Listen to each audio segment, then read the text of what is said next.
Everybody on board?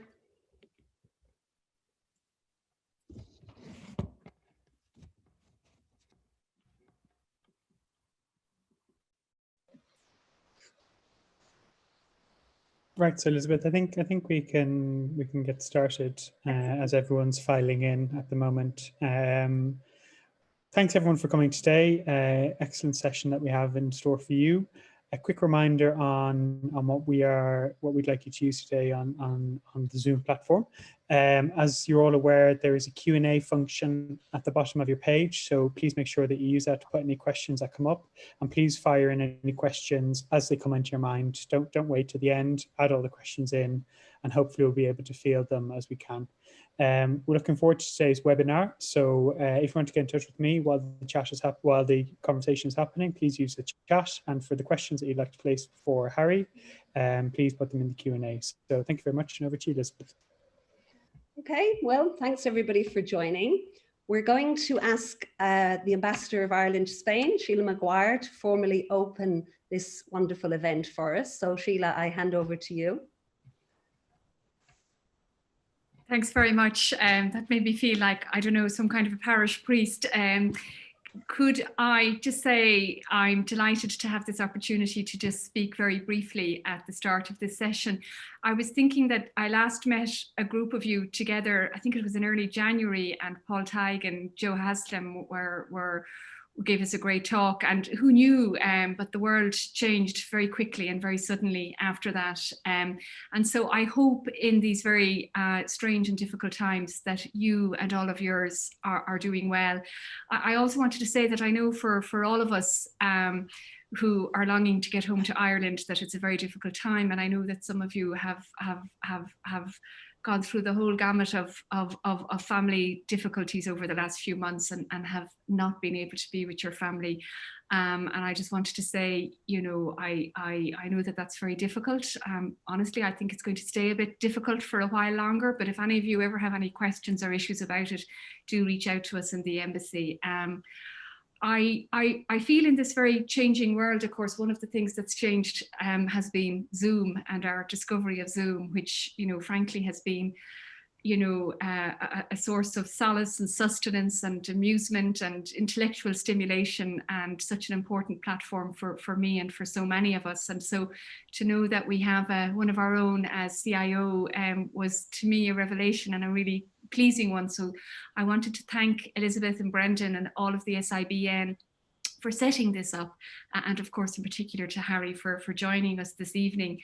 I was watching a webinar, hopefully on Zoom recently, and it was about the whole tech area, and it was talking about how it took 50 years for the telephone to reach 50 million people. And it said it took 19 days for Pokemon Go to reach 50 million people. So I'm wondering where Zoom is on that continuum. And so I just wanted to say, Harry, thank you for joining us. Harry is, of course, you know, part of the Global Irish Tribe, as are all of us really on this phone. On the Zoom call, and you know, as such, we're all playing a really, I think, important role in global Ireland, and that effort of our small, open trading economy to stay connected to the world at a changing time and at a challenging time. Harry is particularly close to the big changes happening this week that have implications for all of us all over the world. And so I really appreciate him taking this time to join us. And as I said to Elizabeth and Brendan for setting this up. That's all I would have to say at this stage. Thank you, Elizabeth. Thank you, Ambassador. Very nice words to open the event for us. Right, well, it's time to welcome our guest, Harry Moseley. As an Irishman with his origins in Dublin, I would like to remind our members of your impressive career trajectory, Harry. So after studying computer science at Trinity College, Dublin, Harry went on to build up a very impressive career as a digital leader, working with blue chip companies like UBS and Credit Suisse in senior roles. He then went on to become a partner at Blackstone, and he led their transformation to the best digital alternative asset manager, before then joining KPMG as CIO and managing director. And whilst there, he was responsible for replacing the legacy technology to dramatically improve productivity, security, and reliability, which are the very cornerstones of excellence in the digital world. Harry latterly was appointed as CIO Zoom just a little over 2 years ago, and we're going to hear a lot more about his role at Zoom very shortly. Harry is a global transformational leader. He's been recognized by Computer World as one of the top 100 CIOs in the world, and he sits on numerous advisory boards.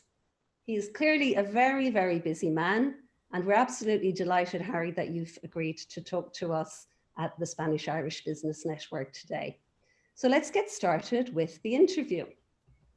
So I have a number of questions I'd like to raise with you, but I think the best place to start is clearly with your origins in Ireland. So would you like to share with us a little bit about your early life in Dublin and your studies at Trinity College Dublin and how that shaped you for the future? Absolutely. And Elizabeth and Ambassador, it's a delight to be here, and thank you for inviting me. It's a privilege to connect with the group. I guess I was going to say this afternoon, but in Spain it's this evening. So yes, it's quite fascinating. You know, sort of.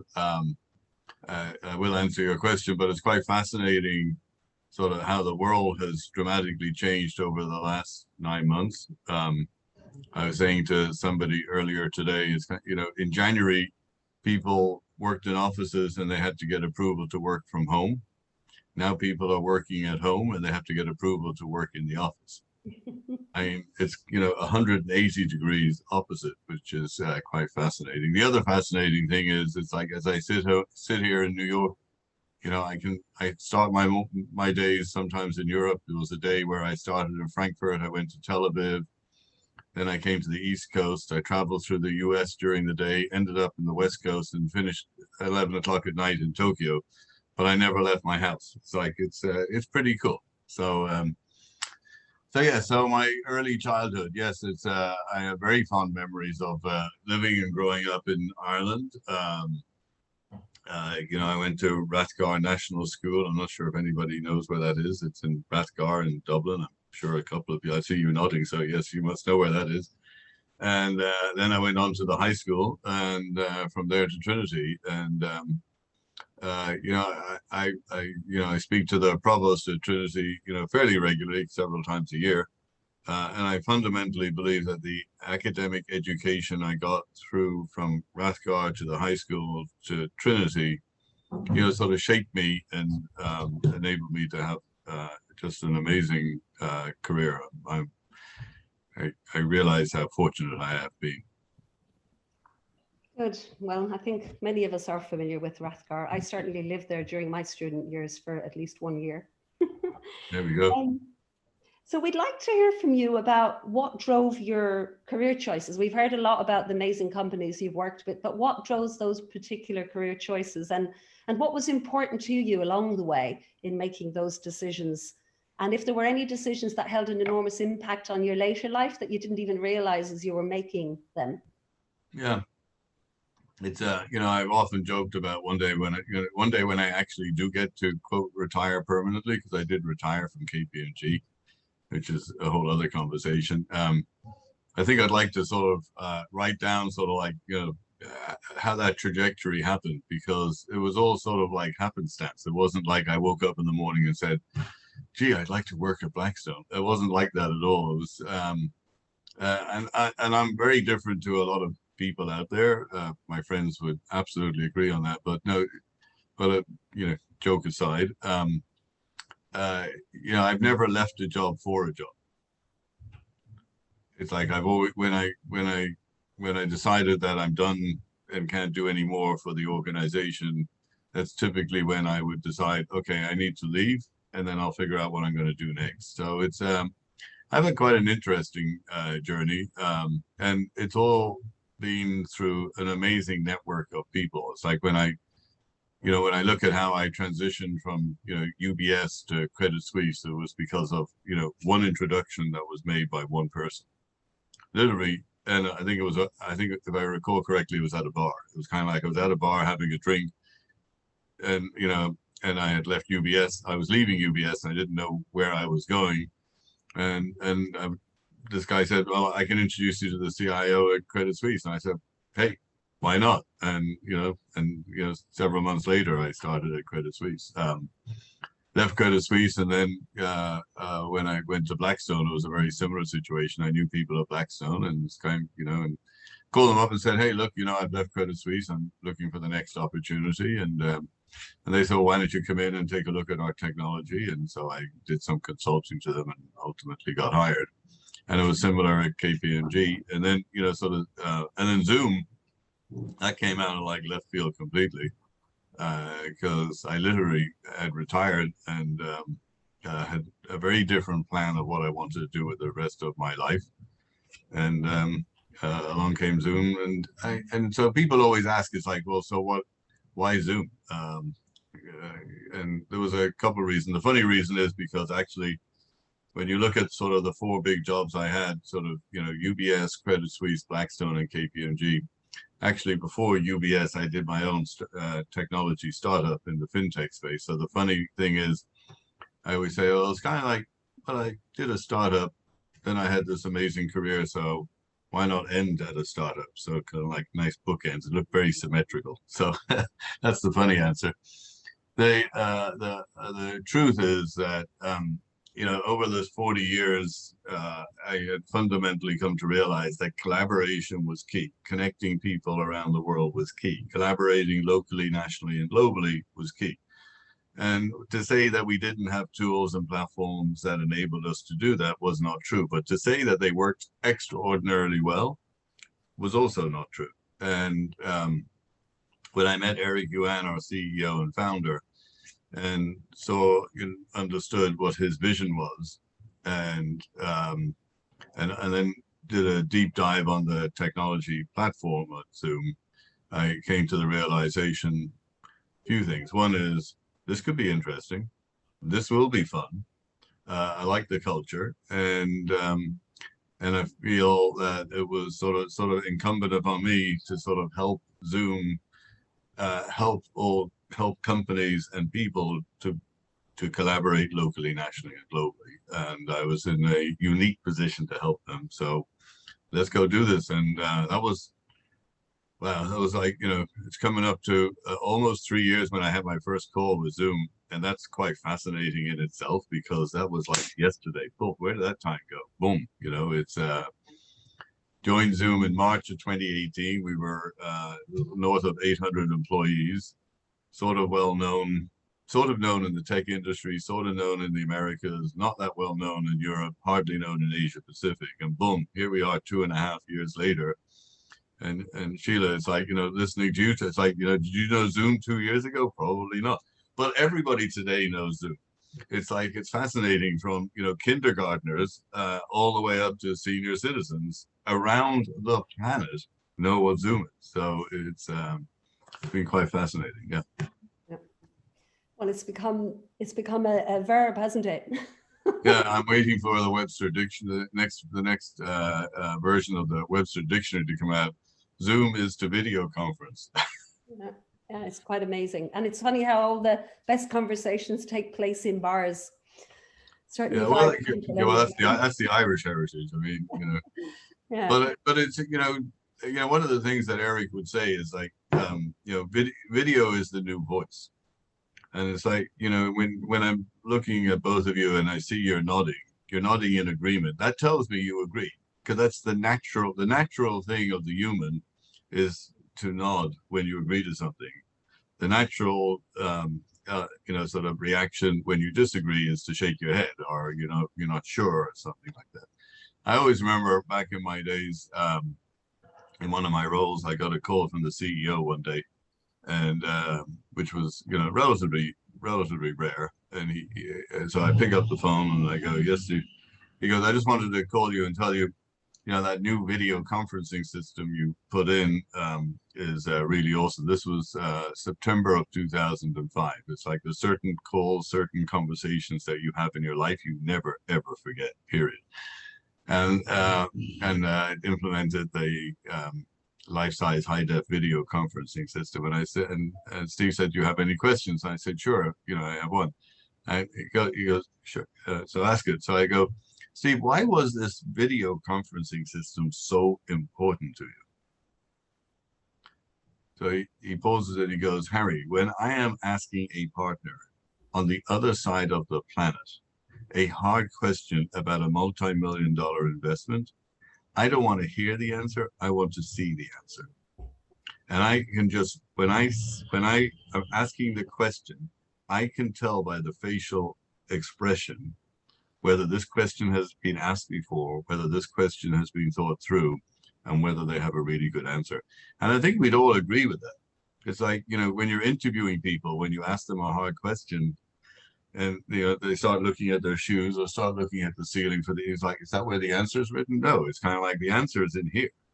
But when they do that looking around, that gives you that, I mean, I do it sometimes because it's like I need a moment to sort of think about the answer. But by and large, when people do that a lot, it means that they don't have the answer right on the fingertips, right on the tip of their tongue. So video is the new voice. Video is the new voice. So that'll stay with us, I think, after this event.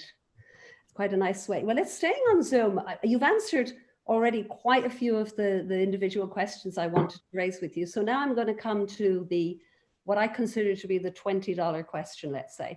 And that's the scale, the enormous scale that you've had to deal with this year. And this ginormous exponential growth in numbers, in members. How have you actually managed that? Like it's such a mammoth task. I think it'll be really interesting to hear how you've actually coped with that.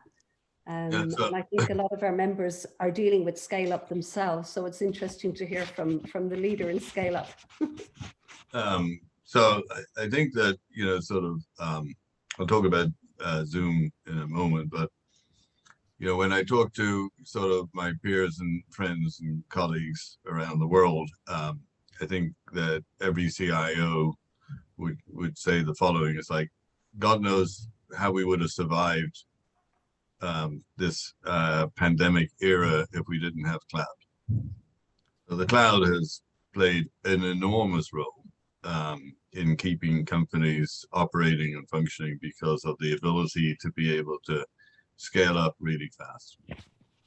So that's more of a general statement. When it comes to Zoom, there's been several factors that have enabled us to support the amazing growth that we had. When you go back to December of almost a year ago, we were hosting 10 million daily participants on the platform. We thought that was a lot. And then, we got to March and suddenly we were, supporting 200 million people. And then 1 month later, we were supporting over 300 million. And we are still maintaining, 4 nines of service level, great customer satisfaction, great net promoter score. And so the question is, how did we do that? And I think it's testimony to a couple of things. So number one, the technology architecture of the Zoom platform is radically different to every other platform out there. We do all of the processing at the endpoint. So Sheila, you're on your MacBook. Elizabeth, you're on your MacBook. When you talk, your audio and your video is being packeted up on your local device, and it's being sent down the wire to our meeting server, which is in your case probably our Amsterdam data center. And then it says, get this to Moseley, and boom, it sort of like comes right to me, and then it's decrypted on my end. So in our data centers, they're routing traffic. They're not actually doing any processing of the actual audio, video, or content being shared. So that's one big reason. The second reason is, again, leveraging our technology architecture. So if you take, for example, here in the US, we have East Coast data centers, we've got central data centers, and we've got West Coast data centers.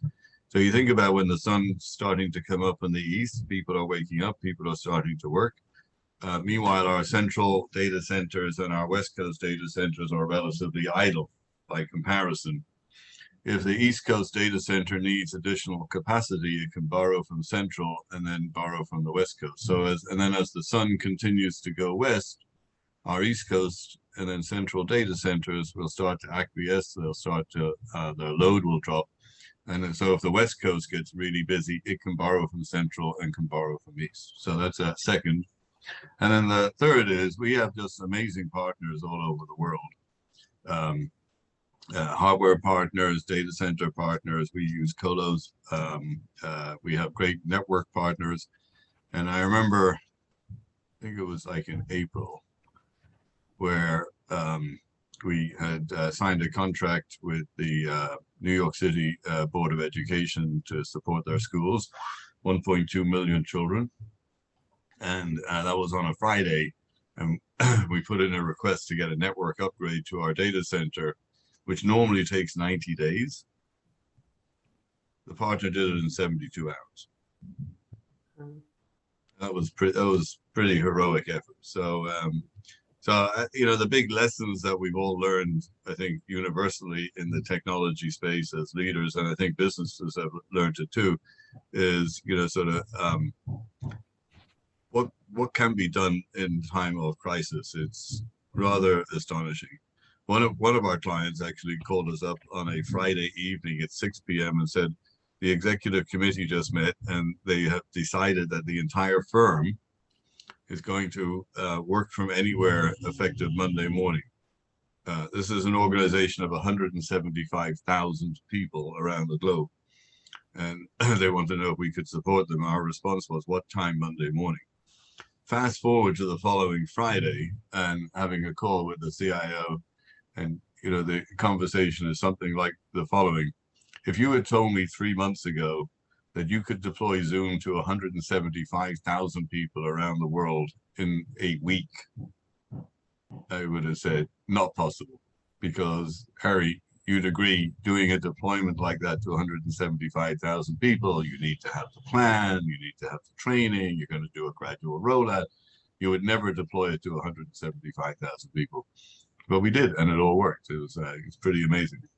It is. It's quite staggering. And again, you've answered many of my questions about your competitive advantage and your reasons for success. Okay. So we'll fast forward to another question that I think is quite interesting for our membership base. So you've recently launched your Zoom events platform. And I would like to know, to what extent do you see this competing with the existing events business, which is already a multi-billion-dollar business? And until COVID hit, I think there wouldn't have been any question about its future or its potential for further growth. So is Zoom potentially going to put an end to a big chunk of that business? How do you see you? No, absolutely not. That is not the intent at all. The intent is to support it. It's quite the opposite, actually. So, you know, so let me give you an example. When you think about what Zoom does, you know, we are in the business of connecting people. We are in the business of empowering people to accomplish more. I don't know if you can hear the drilling or the banging, but there's a little bit of construction going on in my home, so my apologies. They said they try and be quiet, but if you're not hearing anything, that's awesome. Then the noise cancellation is working as designed. What was I just saying? About the events business and yes, yeah. So you know, we are in the business of empowering people to accomplish more. And what we do exceptionally well. If you think about an individual running an event, their area of expertise is not about the event technology or the event platform. Their expertise is about orchestrating the event, planning the event, speakers for the event, coordination for the event, content for the event, inviting people, getting participation at the event, orchestration of the event. The technology is something else. So we want to be their technology partner. And if you go to sort of like onzoom.com, you know, I was looking at it yesterday, you've got comedians, you've got magicians, you've got painting classes. So a lot of people who have brick and mortar businesses are leveraging our platform. We're providing the registration, we're doing all the billing for them, we're taking care of all of the administration and the technology. They focus on what they do really well, which is content and orchestration. And what's fabulous about this, Elizabeth, is, you know, it extends their reach. I was talking to somebody the other day, you know, was doing a yoga class with an instructor from Bangalore. And the person who was doing the yoga, was it you? Okay, yes, right, yeah. So, right, yeah. So, you know, there you go. It's kind of, and, you know, and it's kind of interesting. You know, it's, I'm hosting a CIO event in a couple of weeks, and I was talking to one of my colleagues yesterday. I'd like to sort of amp up the event a little bit. And so, you know, I was browsing on zoom.com and I said, hey, why don't we get one of these, you know, one of these magicians to sort of come to the event for like 10 minutes and, you know, do his show, you know, on Zoom for, you know, there's like 20 CIOs going to be there. That'll be fun. That'll be different. So, it's like, I think this is super exciting. Yeah. And it sort of goes to the notion of, it's kind of like, look, bottom line is, the world could have done without COVID-19. I think everybody in the world agrees on that. Too many people have been ill, way too many, you know, greater than zero is too many people who have died. And as you said, Sheila, at the beginning, you know, this is going to continue longer than any one of us would have thought. So that's really sad. On the other hand, I think we have to look at the silver linings that come with it, and sort of, there are some, yes, I'd much rather that the kids could have a proper education. I really feel for the kids. It's like, you know, kindergartners, it's like, you know, when you look at kindergartners in elementary school, you know, yes, they're learning, but what are they really learning? They're learning how to learn, and they're learning how to socialize, and they're learning how to work as a team and as a group, and that's being taken away from them. And I feel very sad about that. Yeah. But, sorry, so I got off a bit of a tangent, but yeah. So no, we're not in the business of, you know, we don't want to be. We are not going to be an events company. We're just going to enable people to be to take their wares online. I think there'll be lots of people very relieved to hear that.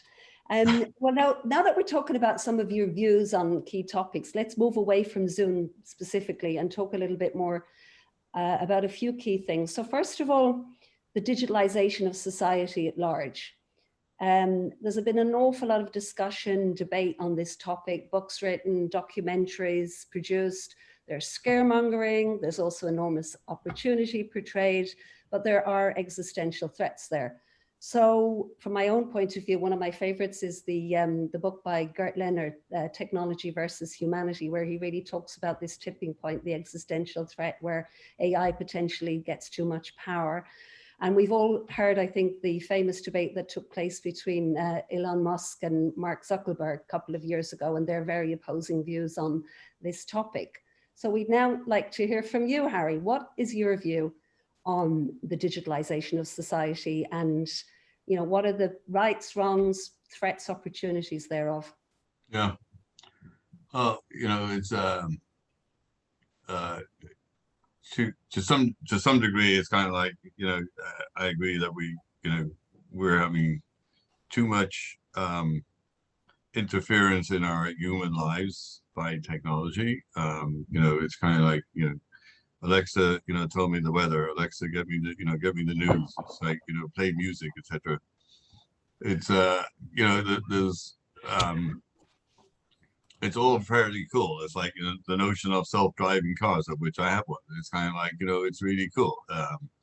But I feel like there's extremes as well. It's like, I always remember I was with my wife and two boys sitting at lunch in a resort in Europe on the beach, and I said to my boys, look over your shoulder. So and tell me what you see. I think they were probably about maybe like 12 and 14 at the time. So they looked over their shoulder and they looked back and they said, well, we don't see anything special. And I said, well, yeah, you do. Tell me again what you see. So they looked over. They said, we see a bunch of people having lunch. I said, really? That's not what I see. So what I see is I see two families having lunch together. There's two dads, there's two mums, and there's four kids. But all 8 of them could actually be having lunch in each one could actually be in their own restaurant having lunch, because each one is on a digital device, watching a movie, playing a game, somebody's on a phone call, etc. So what's the point of the 8 of them sitting down for lunch together? There's no interaction. There's no communication. And I think that sort of element, I think, is destroying families. It's, I mean, we raised our kids that everybody has, breakfast and lunch and dinner together when we're all home. It's not like everybody eats whenever they choose to, and there was no devices at the table. So, I think that there's a place, clearly a place for technology. I think that technology has enabled sort of organizations, companies, people made better. Look at what we're doing in telemedicine as an example. I mean, like, it's fascinating. A friend of mine is the chief operating officer for an organization that provides surgical optical surgery consultancy services to surgeons. So the example is, and I could play the video, except you probably lose your appetite from it. Imagine a 6-year-old little boy who's completely blind, having his eyeballs operated on by 2 surgeons in Malaysia, and the surgeons are getting consultancy services from somebody in Indiana, guiding the surgeon, operating on the eyeball of a 6-year-old boy in Malaysia, enabling him to see. Yeah. I mean, I think that's amazing. Yeah, I think that's amazing. Those are 2 great examples actually from each side of the divide. So thank you for sharing that.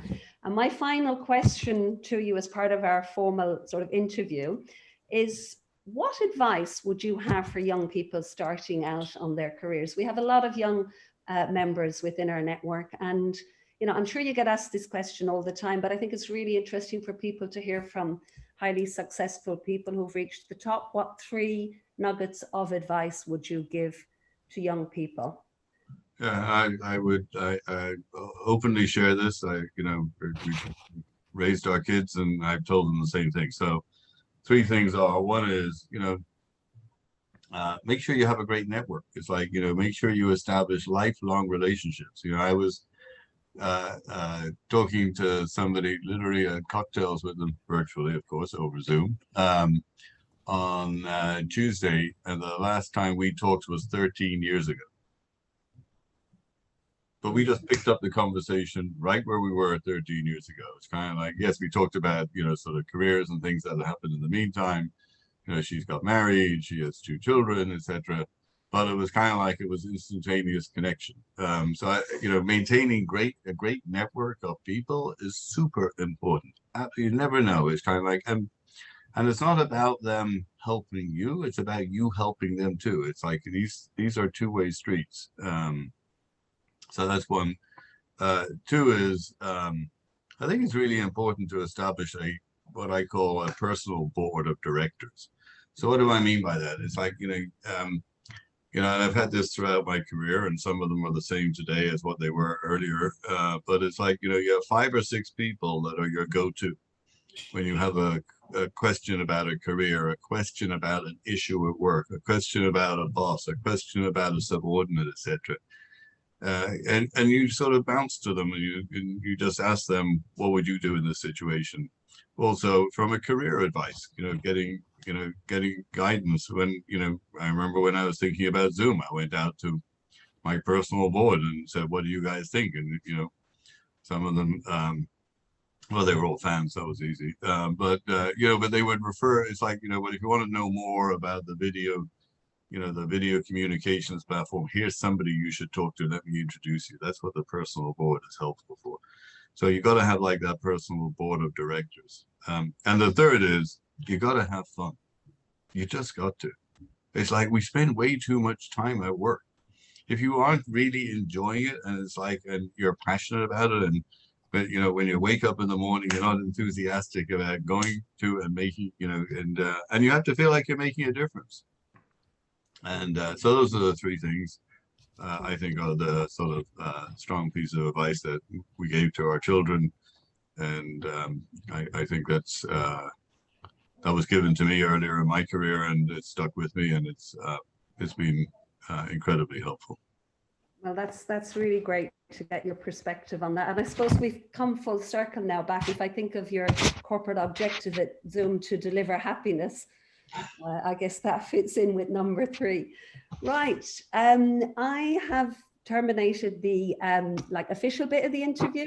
I am going to ask our ambassador if you have any question you'd like to raise to Harry before we hand over to Brendan to answer all the Q&A.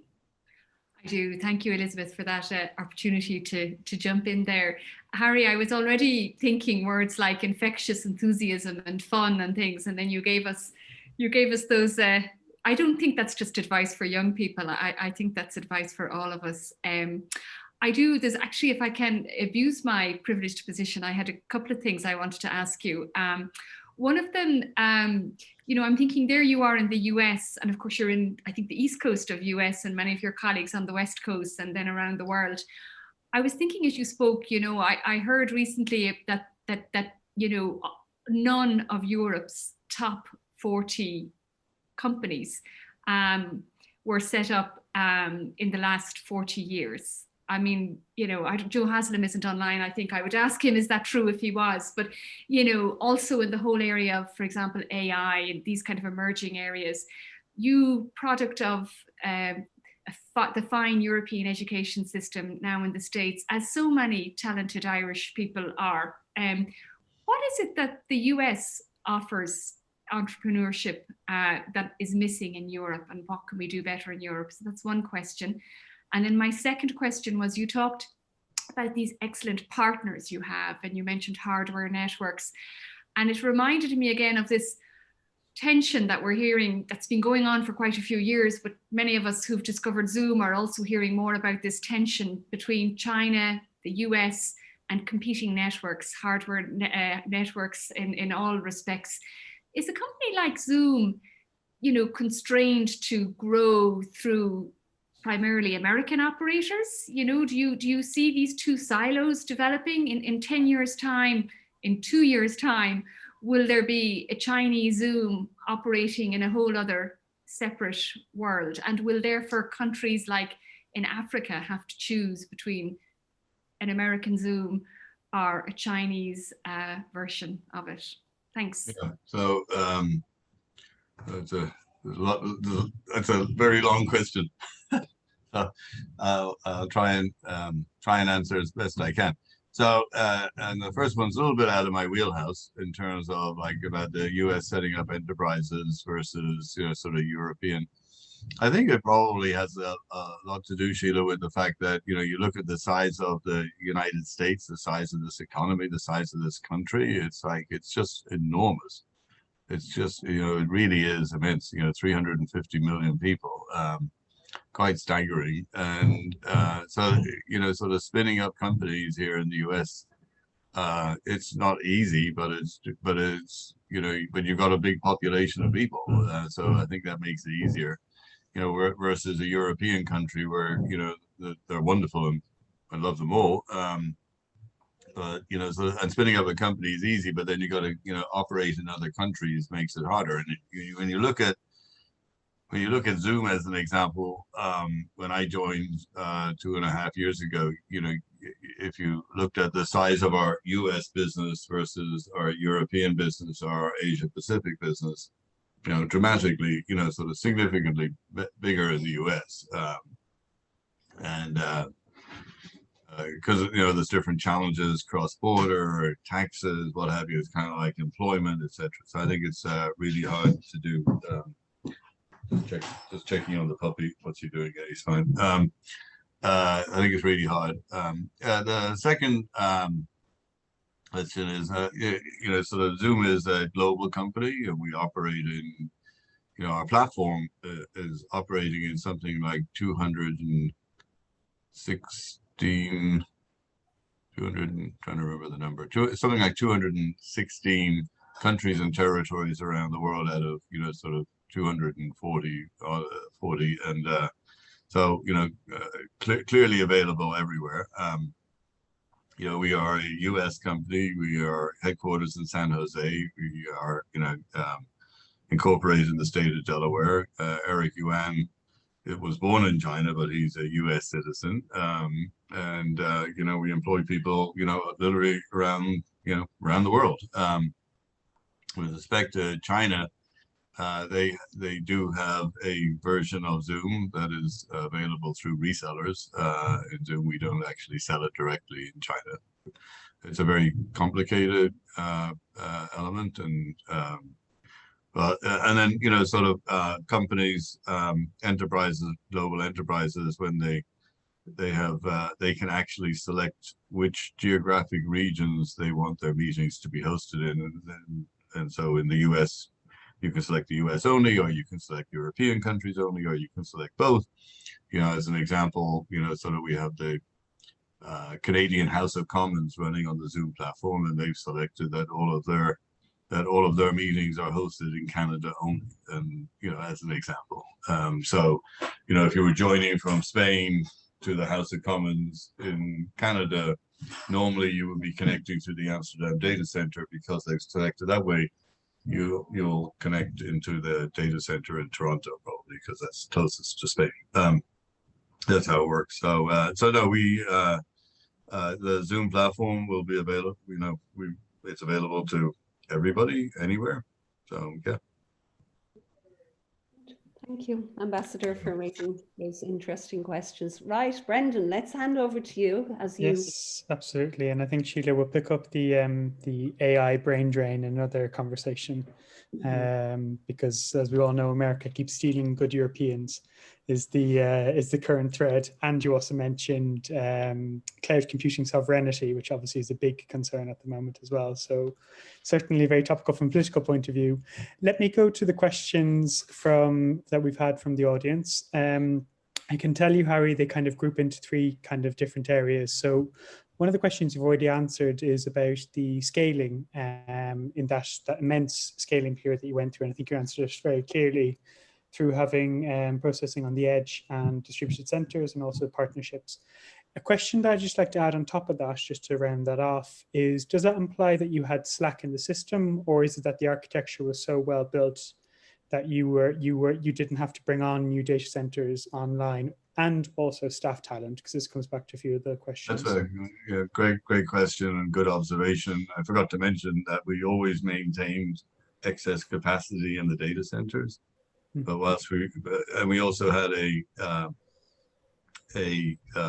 sort of through our technology and through our sales process, we were able to identify what that trajectory looked like from an onboarding perspective, so we could see sort of clients potentially signing up for Zoom, and so we would have very carefully forecasted capacity needs and capacity requirements.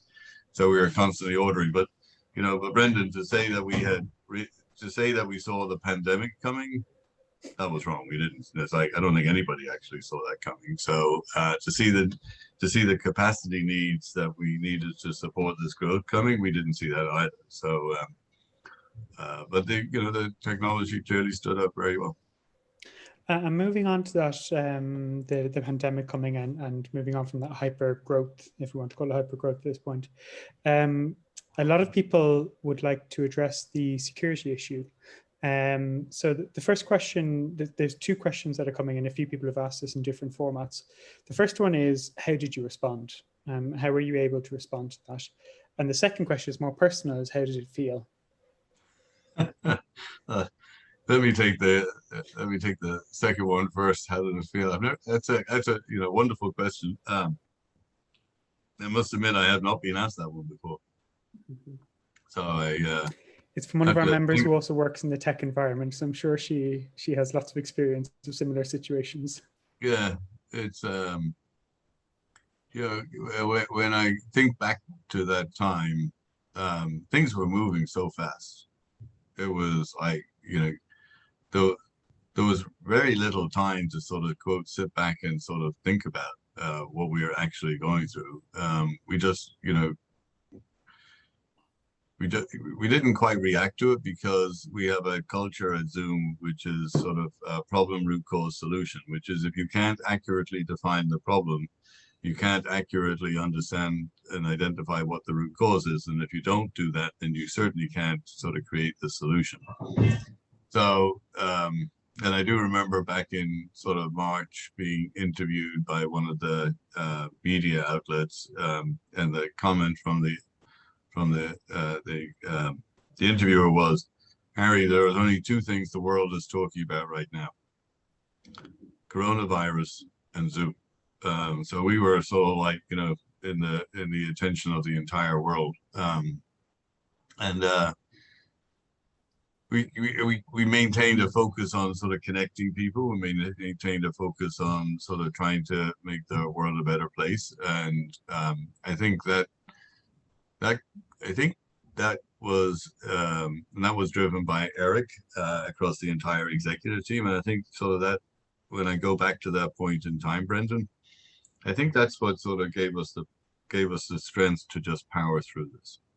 So I think from a personal perspective, because otherwise you could get, you know, sort of, you could get rather disenchanted. So how do we deal with it? We decided that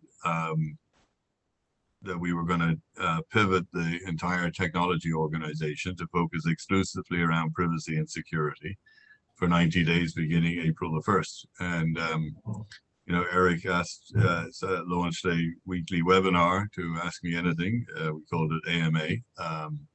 And he would host, and he would give a quick update on the past week and what's happening in the next week from a privacy and security perspective. And then it was open forum to the world to ask him questions. So what did we do during those 90 days? We did, you know, sort of the way I characterize it, one of the things that we did was we took all the security controls that were already enabled in the Zoom platform, but they weren't very accessible. And because Zoom was built for the enterprise, where you had global IT organizations who would train people, deploy the technology, set up the right defaults, have the single sign-on, etc. But everybody and their mother, literally, was downloading Zoom. We gave Zoom away to, you know, schools. We now have like 125,000 schools in 25 countries leveraging the Zoom platform. And, you know, you had teachers who were inviting their students to class. And, you know, little Johnny thought, oh, well, this is kind of cool. I can take my class details, I can put them out on Facebook, and I can invite all my friends to come to school with me. Well, you know, yeah, that's great. And so now the teacher, instead of having 25 students, has 250 students turn up. That's a problem. So we changed a variety of defaults for different domains. So in the EDU domain, as an example, you know, waiting room was the default, passcodes was the default, etc. So that the teacher could admit the students into the classroom, much like what they do in school. I mean, if you think about in a school building, teachers in the classroom, students come into the classroom. If students who shouldn't be in that class are there, she will ask them to leave. So we enable that capability on the Zoom platform through this security shield right at the fingertips. The second big thing that we did was we created the what we call the data center selection tool. I talked about that, where you can select which part of the geography in the world you want your meetings to be hosted in. Then we released Zoom 5.0, which was an upgrade to AES 256 GCM, which is the highest level version of encryption available. We did our first acquisition of a company called Keybase, which is a team of cryptographers that helped us write our paper on end-to-end encryption services, which we released. And so, you know, sort of you fast forward to sort of the current time, and now everybody sort of recognizes how we pivoted, how we changed. We're getting recognized for not just raising the bar. We made a commitment, I think it was a public letter that we posted on, I think it was April the 29th, late April, public letter that we posted not just from Eric, our CEO and founder, but the entire executive committee, declaring that we were going to raise the bar around privacy and security, not just for Zoom, but for the industry at large. And so we're clearly on that path now. Thanks a lot for that. And I think, well, the first thing is, as we all know, the number one flaw in cybersecurity is the human. It's switching on the settings.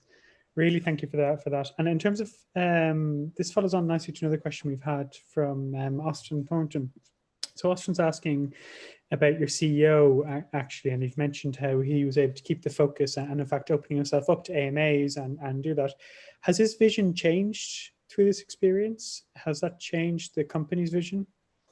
Well, no, I don't think so. It's like, you know, our vision has always been about empowering people to accomplish more. Another way to say that is, how do you make a virtual event better than an in-person experience? And so we're still on that journey. You know, we've clearly covered a lot of ground over the last 9 years. But with, you know, sort of every twist and turn, there's new opportunities in front of us. And, you know, we had our annual user conference 3 weeks ago, where we announced a whole variety of improvements across the meetings platform, our webinar platform, our chat platform, our phone platform, you know, sort of enhancing our customized SDK so that people can take Zoom and embed it into their proprietary applications. We announced Zoom apps so that you can, when you're in a Zoom meeting, you can sort of go out to your Dropbox, or you go out to your file sharing system and pull in the agenda for the meeting, pull in the content for the meeting.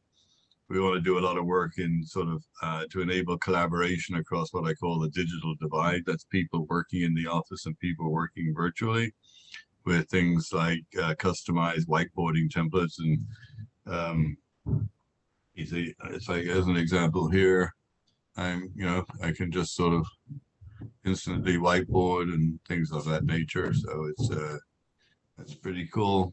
So doing that, and then, you know, when you typically when you whiteboard, I don't know if either of you have ever whiteboarded, but it's like, if that was a really important whiteboard, you might take a photo of it. Before we had you know, sort of smartphones that could take photos, we used to write on the whiteboard, "Don't erase me," things like that. So what we're doing with the whiteboarding is we can whiteboard, and then 1 week later, when we come back, you know, I meet again, to be able to pull up that digital whiteboard from a week ago, so to be able to read, and then, you know, continue to iterate on the whiteboard. So it's, I think there's a lot of, you know, when I think sort of more holistically about technology and the capabilities that we have today, they're daunting by comparison to what we had as little as a year ago, or 2 years ago, or 3 years ago. You know, I was reading an article recently that talked about working from anywhere, and now companies are really, you know, sort of embarking on that work from anywhere, including manufacturing. So you think about somebody in manufacturing, and, you know, they manufacture parts. Well, you know, they have to work in their office, they have to work in their, you know, in the factory. But with the things like 3D printing, maybe they don't. Why does everybody have to be in the office, you know, in a factory, when you can have remote control over machines? And as long as we have cybersecurity to go with it. Yeah, well, clearly. So I think, you know, and another thing that's been stated many times is that, you know, sort of, again, wish we didn't have COVID-19, but it's accelerated things as well. It's accelerated some things that were inevitable, and it's accelerating digital transformation. It's accelerating the changes in the work profile. And like we talked before about sort of Elizabeth doing her yoga class in Spain with an instructor in Bangalore. I mean, you would never have thought about doing that before, but now, you know, it's quite fascinating. That so it's I think that the human race is resilient, and I know we're going to work through this and come out the other side. Just don't know when, in a better form than when we went into it. Thank you very much. Unfortunately, we're out of time to ask a few of the other questions, which were more around network, and I think there's a few specific questions about, you know, recommendations for that personal board of directors, and I think unfortunately we don't have time for that. But hopefully people have got enough from it. Go ahead, Elizabeth. I was saying we'll hopefully save them for some future occasion when we can maybe entice Harry to come back and talk to us a year from now. Maybe we can entice you with some wine and some good food over here. We can get you over when the flights are open. Yes, when the countries open up, yes, it will be nice. It's like, you know, I fully expect that, you know, sort of in the past business travel was like this, and, you know, sort of personal travel was like this. I think when things change, it's going to be like that. So, you know, in life before Corona, I used to be on 3 or 4 flights a week. I haven't been to an airport since, I haven't been on a plane, I should say, since February the 25th. So, yeah. It's been a very extraordinary year. Which leads me to my final question, which, taking it away from business, I thought it would be just nice to ask you something slightly more personal, given the extraordinary year that we've all lived through. And it really is a simple question, but it's also a bit complex. What big life lessons have you learned this year, Harry? Yeah, I think I just touched on it. It's like the notion. I mean, I used to travel extensively. It's like throughout my entire career, not just at Zoom. I mean, I remember when I was at Credit Suisse, it's like for 6 months, I would, you know, every week for 6 months, with the exception of 1 out of 4, I would travel to Europe. That was, you know, that was grueling. And so the notion that one has to travel for business as much as we did, I think that's, you know, sort of, I think that we all realize we don't need to do that quite as much. The other realization I've had personally is, and I know we all know this, which is, it's like, we're not here forever. Life is very precious and you need to enjoy it. And, you know, when I think back of my 40 plus years of the career I've had, it's kind of, I've put, you know, I've missed a lot of things. I've missed my kids growing up. I wish I was home more. And so it's, I'm kind of sad about that, but I've got things planned to make up for it. So, yeah. Well, thank you for being so open with us. I think it's been an extraordinary interview with you, Harry. I'm sure all of our members are really, really delighted. You've definitely not lost that amazing raconteur ability that so many Irish people have. And I'm sure we could have stayed on this call for another hour and we wouldn't have run out of questions, and you certainly would have had some amazing further answers for us. But we'll have to save that for another day. I'll just see if our ambassador wants to say any final word to you as well. No? Well, listen, thank you so much on behalf of the Spanish-Irish Business Network. It's been an absolute pleasure, and we really do appreciate you giving us so much of your valuable time. So thank you. I'm delighted to be here. Thank you for having me, and I wish both of you and everybody and your family, your friends, your colleagues, I wish them all well, and that, you know, looking forward to seeing you on the other side, as they say. Take care now. Or as Elizabeth would say, namaste. Sounds good. Okay, take care. Thanks a million. Bye. Bye-bye.